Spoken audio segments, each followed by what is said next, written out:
मनोज, कैसे देखते हैं आप सारा का सारा सिचुएशन राइट नाउ? एक तरफ डायमंड्स है, दूसरी तरफ डायमंड ज्वेलरी है। डायमंड एक रफ इनपुट है, रॉ मटेरियल है। दोनों ही तरफ जिस तरह के टैरिफ्स लगते हुए नजर आए हैं, एक फर्स्ट रिएक्शन आपकी तरफ से क्या है? नमस्कार मनीषा जी। ये बहुत ही अनफॉर्चुनेट है डेफिनेटली कंट्री के लिए और हमारे इंडस्ट्री के लिए। हमारी इंडस्ट्री पहले ही मार्जिन प्रेशर में बहुत ज़्यादा थी और ये सब लोगों को मालूम है ऑलरेडी, क्योंकि हमारी इंडस्ट्री को अभी भी लोग कॉमोडिटी की तरह ट्रीट करते हैं हमारे प्रोडक्ट्स को, ना कि लग्जरी की तरह। तो कॉमोडिटी की तरह से ट्रीट होने की वजह से हमारा मार्जिन बहुत बड़ा हिट था। अभी यूएस हमारा इतना बड़ा मार्केट है, 30% वहां पे हमारा एक्सपोर्ट हो रहा था इतना $10 बिलियन। तो अब बहुत मुश्किल है इस चीज को इमीडिएटली दूसरे कंट्रीज में शिफ्ट करना। नो डाउट सेपा के थ्रू हमारा यूएई जो सेकंड लार्जेस्ट जहां हम एक्सपोर्ट करते थे वो हमारे लिए खुला है। यूरोपियन यूनियन में ऑलरेडी बातचीत चल रही है।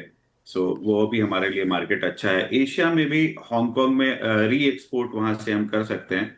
एक ये भी उपाय है, बहुत लोग ऐसा सोच रहे हैं, इट्स वेरी इनिशियल स्टेज, कि इंडिया में हम अनफिनिश्ड गुड्स बनाएं और हांगकांग में हम वहां पे एक छोटी सी फैक्ट्री डाल के कुछ वापस फिनिशिंग करके और फिर वहां से एक्सपोर्ट दूसरी तरह करें। लेकिन फाइनली वो भी जो है अमेरिका में अगर जाता है तो और एक कॉस्टिंग बढ़ेगी, फिर भी आपको तकलीफ तो आने ही वाली है। तो रेस्ट ऑफ द वर्ल्ड जो है, आपको एशिया है, लैटिन अमेरिका है, ऑस्ट्रेलिया है, ये सब जगहों पे अभी हमको देखना शुरू करना पड़ेगा। लेकिन इमीडिएटली क्राइसिस का एक माहौल जरूर है। जैसा सुनने में आ रहा है कि यूएस में भी जो पोर्ट्स हैं वो जो दिसंबर के लिए जो माल जाता है क्रिसमस के लिए, वो पोर्ट्स अभी से जो है ना वो एक्सेप्ट करना बंद कर रहे हैं, क्योंकि इंडिया से ज्वेलरी जाना मुश्किल दिख रहा है। तो मुझे ऐसा लगता है कि इसका इम्पैक्ट काफी आएगा। ऑलरेडी डिमांड में बहुत बड़ा तकलीफ है, लोकल मार्केट में ऑलरेडी बहुत बड़ा, ऑलरेडी पिछले 8-9 महीने से हम जूझ रहे हैं। कोई खास डिमांड नहीं है, क्योंकि gold rates are on a very very higher side.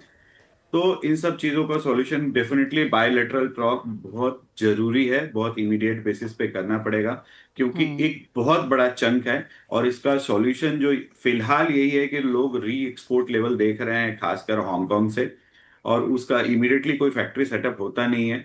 लेकिन तब इसकी भी कॉस्टिंग बढ़ जाएगी और with in India consumption already बहुत लो है। तो यहाँ यहाँ पे और भी आपको मार्जिन प्रेशर देखने को मिलेंगे। मनोज जी, एक जो फुल फोकस हमारा और पुश था मेड इन इंडिया का, और जैसे आपने कहा और काफ़ी सारी ज्वेलरी इंडस्ट्री से यही बात हो रही है कि मैन्युफैक्चरिंग यूनिट्स इंडिया से उठाकर मेक्सिको ले जाएंगे हम, दुबई जाने की बात हो रही है, जीसीसी कंट्रीज़ की बात हो रही है।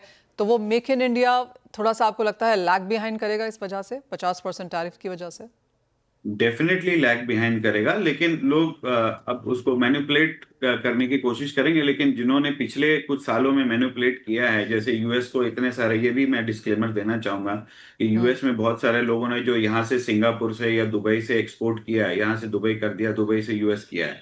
तो अगर उन्होंने 10 पार्सल एक्सपोर्ट किए हैं तो उसमें उनका एक पार्सल जो है ना वो यूएस ने अटका के रखा है, सालों से अटका के रखा है। अब वो आपको प्रूव करना पड़ता है कि वो इंडियन ओरिजिन नहीं है। आपको प्रूव करना पड़ता है कि आपने वहां पे दुबई में या सिंगापुर में इसको रीफिनिश किया है और फिर एक्सपोर्ट किया। तो अगर आपका पार्सल 6-8 महीने अटक जाता है, साल भर अटक जाता है, तो आप समझिए कितना बड़ा कॉस्ट उसके ऊपर इंटरेस्ट और ब्याज आ जाता है। तो वो, तो जो री एक्सपोर्ट लेवल है ना, वो भी बहुत समझदारी से करने की जरूरत है और उसमें फंसने का बहुत बड़ा चांस है। तो ओवरऑल फाइनली नुकसान तो है ही। और ऐसा नहीं है दुबई में आप सेटअप करेंगे फैक्ट्री, दुबई में सेटअप अगर आप करेंगे तो costing is very high compare to India. तो आपको वो मार्जिन प्रेशर पहले ही था, वो मार्जिन मिलेगा नहीं।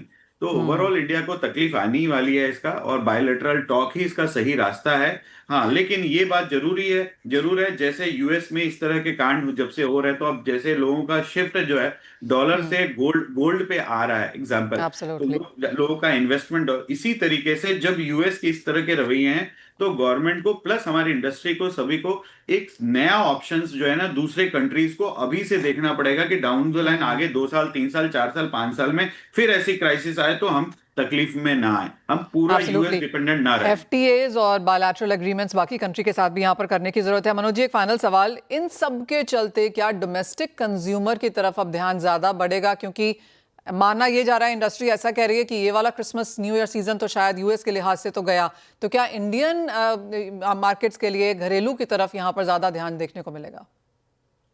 मनीषा जी, सॉरी टू से, घरेलू में ध्यान आप कितना ज्यादा देंगे? ऑलरेडी मार्केट बहुत बुरे स्थिति में, 30 से 40% सेल्स डाउन है।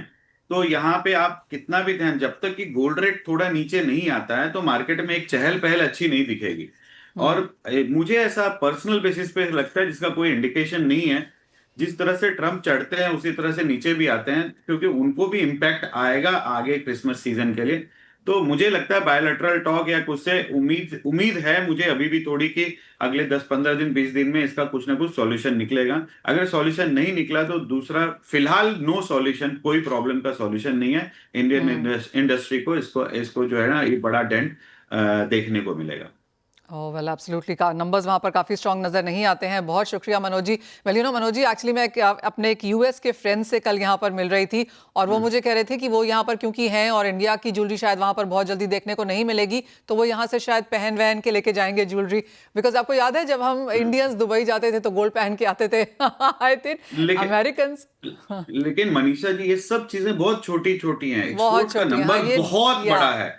बहुत ही ह्यूज है, बहुत बड़ा है। और री एक्सपोर्ट लेवल दूसरे जगह से कर लें, पहन के चले जाएं, ये सब कोई सॉल्यूशन नहीं। ये अनफॉर्चुनेटली हमारे लिए कि हमको यूएस के सामने जो है ना, मतलब हम कुछ नहीं बोल पाएंगे, क्योंकि हमारा बहुत बड़ा टर्नओवर उसके साथ है और उसका इम्पैक्ट हमारे कंट्री पे बहुत बड़ा आ सकता है। तो Absolutely. इसका बायलैटरल टॉक करना ही चाहिए और उसका बहुत वो solution- डिप्लोमेटिक टॉक्स करना ही जरूरी है। मैं बहुत लाइटर नोट पे मनोज जी कह रही थी, बट आपकी बात सही है, नंबर्स में तो ये कहीं शो भी नहीं करेगा। $10 बिलियन का एक्सपोर्ट यहाँ पर होता है जेमन ज्वेलरी का। जी, लेकिन इससे सीख लेना बहुत जरूरी है। मैं रिपीट कर रहा हूं क्योंकि अगले 5 साल में फिर से ऐसी तकलीफें ना आए, तो दूसरे कंट्री से, गवर्नमेंट से मेरी ये गुजारिश है कि हाँ, इमीडिएटली जो है ना, यूएई है, यूएई से तो हो चुका है, ईयू है, यूरोपियन यूनियन है, एशिया के बाकी ऑस्ट्रेलिया से वहां चल रहा है पे, एशियन कंट्रीज में। वो एब्सोल्युटली, इमीडिएटली सॉल्व करना बहुत जरूरी ये है। एक सीख यहाँ से जरूर मिलेगी। आपकी बात बिल्कुल सही है मनोज जी, बहुत शुक्रिया साथ जुड़ने के लिए। भी तो काफी कुछ करने की जरूरत है और शायद यहाँ से एक लर्निंग इंडिया इस तरीके से यहाँ पर ले सकता है। हम